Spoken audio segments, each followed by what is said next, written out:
Hello YouTube friends, I'm Dr. Jonas Sharma and I'm a family doctor. I would like to share with you one important component of managing this coronavirus pandemic that we are facing right now that we seem to miss. It's transmission. The known main mode of transmission of this virus is by person to person through respiratory droplets. Some of these droplets land on a surface and survive a few days. Some stay floating in the air for hours. Some may land on a host and start the cascade of the disease process. During ordinary speech, the droplets can reach to about a meter. This is the reason for the 1 meter social distancing. However, during forceful cough, sneeze, or loud laugh, it can reach up to 10 feet or maybe more. Therefore, we must also focus on stopping the escape of these droplets from those that have it in order to stop its spread.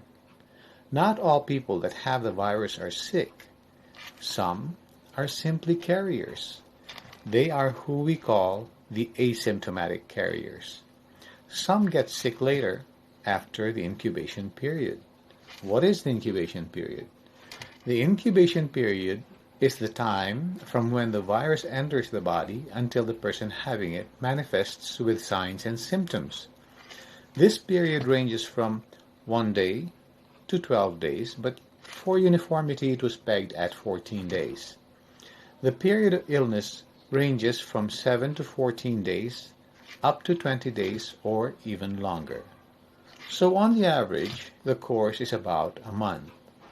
This is the basis for the 1-month quarantine period. Since we really do not know who may be carrying the virus, unless they test positive, of course, which could take some time to know, it is very difficult to control its spread unless we do the following measure. Now here it is. Face mask. We all must wear face masks until the quarantine period is over. This is not to protect oneself from getting the virus, but rather from its escape from the person that has it. Commercial masks are now very hard to find, but you can wear any mask. Mask made from clothes, towels, or hankies, or anything that can hold the droplets from getting out. Now, where do you think Prince Charles or the others got the virus from? I am 99% sure it's from someone who had the virus but did not wear a mask and let out his droplets and his virus. The virus can only survive in a host person. After it takes its course within, it's over, unless it gets into another host person. This cycle will never end until all persons on earth will have been infected. Some will survive, some will die, but we don't know who will survive and who will die. But how would you know who has the virus? This is next to impossible. We must assume that everyone is infected. If everyone in the whole world wore a mask for 6 weeks, the following would be the effect. 1. The volume or the number of cases will drop significantly, and therefore the healthcare system will no longer be overwhelmed and can manage cases with much ease than before. This is what we call flattening the curve.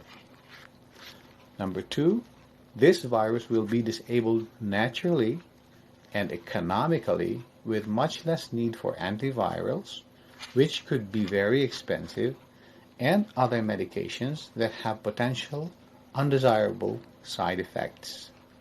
Prevention is still much better and cheaper than finding a cure. Did you know that in 1918, during the Spanish flu pandemic, they realized the value of face masks late in the course of the pandemic after millions have already died. They imposed the use of face masks at gunpoint. It was when the problem began to be controlled. Let's not repeat history, but rather learn from it.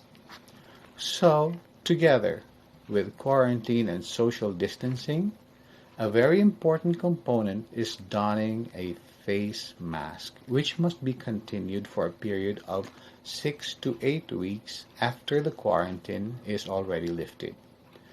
This way, we avoid an economic and probably a health collapse.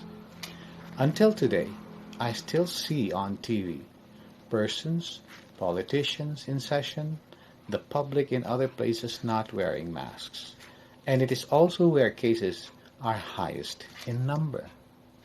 So I plead to the whole world to help control and bring down this pandemic by simply wearing your masks. Thank you and good day.